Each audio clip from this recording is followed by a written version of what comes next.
Heather, last week we talked about you having a double mastectomy, and we got to the place where you it was recovery time, you took off the bandages, and I want to know Len's reaction. But before I come to that, you did talk about you and Len praying together. Now, some couples don't actually pray together. What would you say about that? And do you think it is important to? Well, I have made it a conscious thing never to say anyone should do anything. Right. So I would not ever say couples should do this and should do that. I would say that praying together is such a joy and such a privilege that if you don't, you're really missing out on such a blessing. Yeah. So I would never put that in concrete. There were times where Len and I, we had little children. Len was rushing out to the office. I was, making sandwiches, sending the kids off to school. And we didn't get a chance to pray in those early days. No. We had our own times with the Lord. And I can tell you, oh my gosh, I can tell you one instance where, this has got nothing to do with what we're talking about, but I suppose it doesn't really matter, does it? But I remember I went through a stage of getting up early to pray myself. This is not with Len, myself, because he was out of the door early. And I started to get up an hour earlier than the children would wake up. So they would wake up about 7:30, so I would get up about 6:30 to have an hour's prayer, Well, it didn't last very long because I think I'd been doing it for about a week. And I got to a week and I was reading about Abraham. And I started to pray, Lord, give me the faith that Abraham had, to see his son raised from the dead, that faith. I was really into faith and praying that God would fill me with faith. That day, that very day, my daughter drowned in a swimming pool. Wow. She was 3. Scary. She drowned. And, that's a long story. It's a long story. But I was at the side of the swimming pool where she drowned. And I remembered that prayer I prayed. Lord, give me the faith to see you raise, Abram, your son from, he had the faith to believe. And I'd prayed that. And here was I standing by a swimming pool with my daughter lifeless. The ambulance men came and they said, your daughter came as close to brain death as we've ever seen. Wow. So I stopped praying. So I stopped praying at that point. Okay. I thought, my gosh, no, I didn't stop praying. I stopped getting up early to pray. And I decided that, oh my gosh, God did hear prayer and he was answering and he did show me a miracle because Hannah was absolutely undamaged through that. Amazing. And the Lord gave us back to her. But I say that to say that, I don't know, be careful what you pray.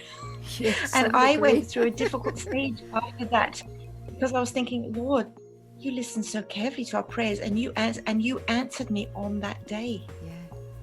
Oh my gosh. So I was a bit more careful in how I prayed after that. However, I say that to say that, when the kids were little, we had our own times of prayer. But as we've, as the kids have grown older and we've had more time, especially since we've given away our big church. Len had his stroke and we gave away our big church. Yes. And we have a smaller church now, which we love. But we've had more time and ever since then, it's been our joy to pray in the morning together. And it was no different when I was going through the breast cancer. We would pray every day. And we have such joy in committing every single day to the Lord. We commit, Lord, whoever we speak to, our phone calls, our decisions, our working together and asking the Lord's grace and favor. Yes. That word favor is just so beautiful. And we've seen the Lord's favor in so many situations of late. Yeah. And we still are. That's it's just blowing our minds to see. And so I would say for people to say you should pray, no, you shouldn't necessarily, but if you don't, you're missing out on such a blessing. Yeah, of course. Thank you. So how did you deal then when you heard that the cancer had returned? That was a huge shock. What a shock. Huge. Mega. It was a huge shock. It was a huge shock because I thought that having a double mastectomy would fix all that. Yeah. Yeah. It didn't. No. But I had a totally different cancer come back. And I've had cancer. I've got scars all down my neck with skin cancers. Yes. So I just think, especially I think with English skin, I'm in the wrong country. That's what a doctor said. Heather, you're living in the wrong country. But the Lord brought me here, so I'm still alive. Yes. I'm still alive. But the second cancer in my breast, how does a cancer grow when you don't even have much for it to grow in? But it did. Wow. It did. And so I had to go back into surgery, and then they thought, then I had to go through radiation. But I never had to go through chemo. And I never had to lose my hair, which I was very grateful for. Brilliant. But I just decided that if I was going to lose my hair, I'd go out and buy the greatest wig. Long hair like you, Jeannie. That's what I love. Long hair like you. I'd love that. Now, you told us, Heather, about you dreaded looking in a mirror at yourself because you'd have this amputation.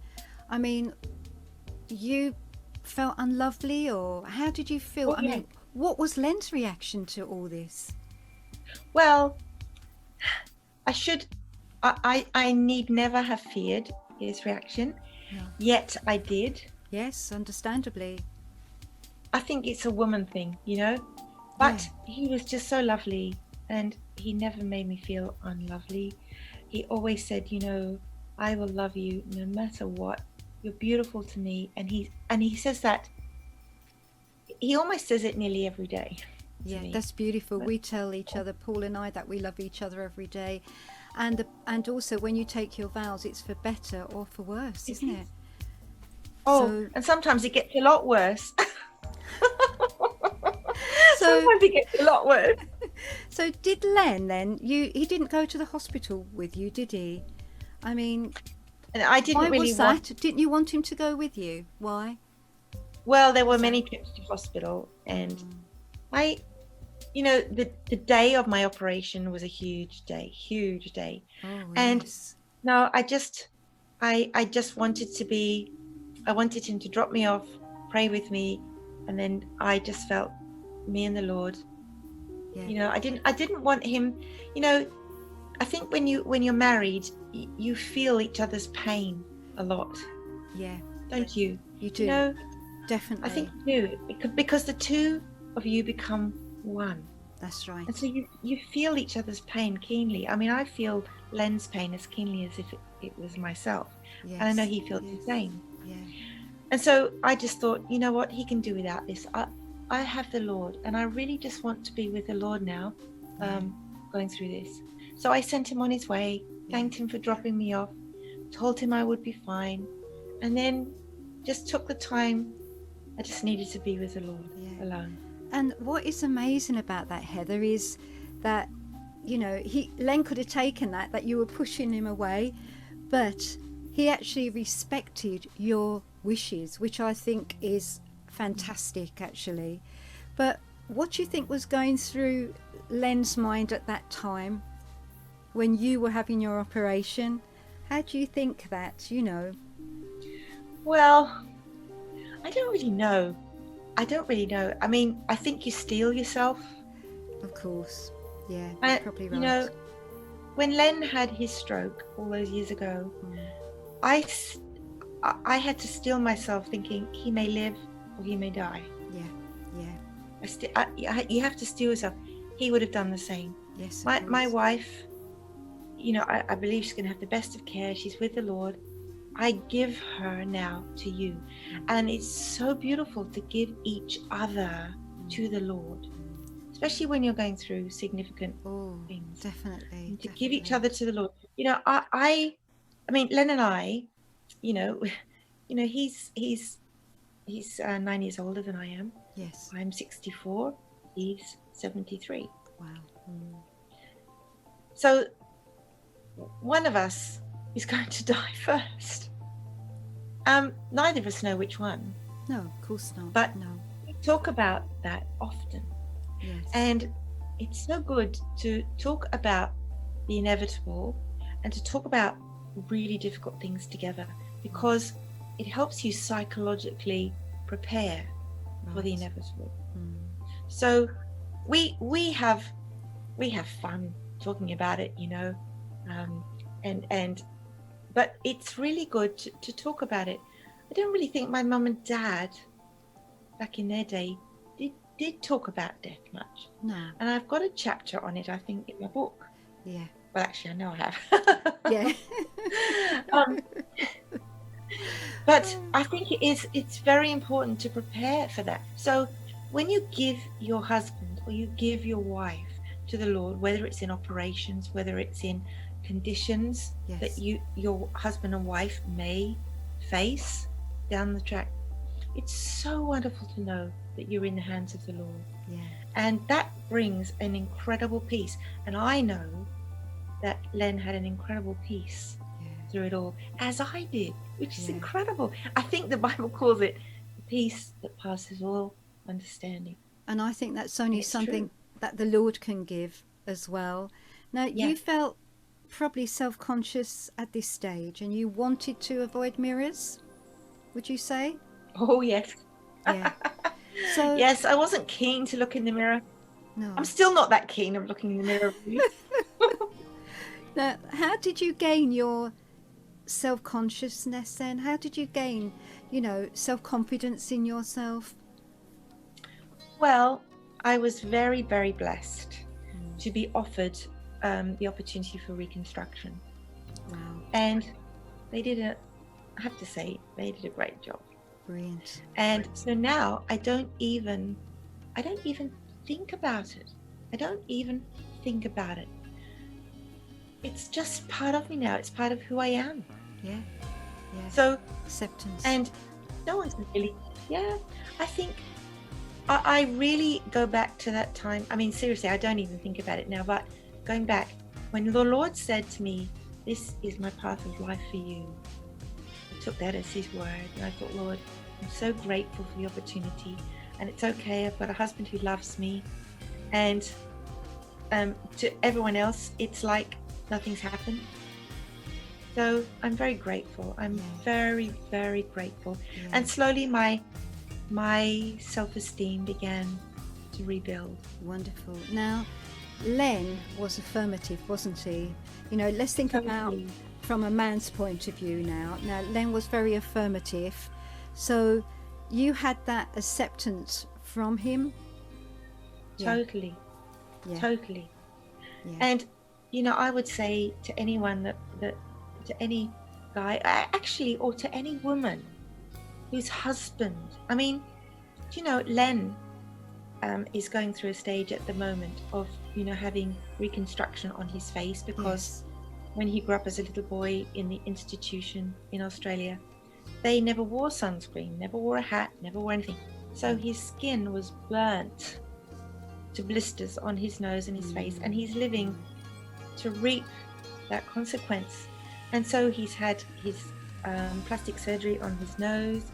Just in the last few weeks, he's had cancer cut out of his cheek. It's so lovely. He's got this gorgeous scar now, which is half a heart and then a bit more.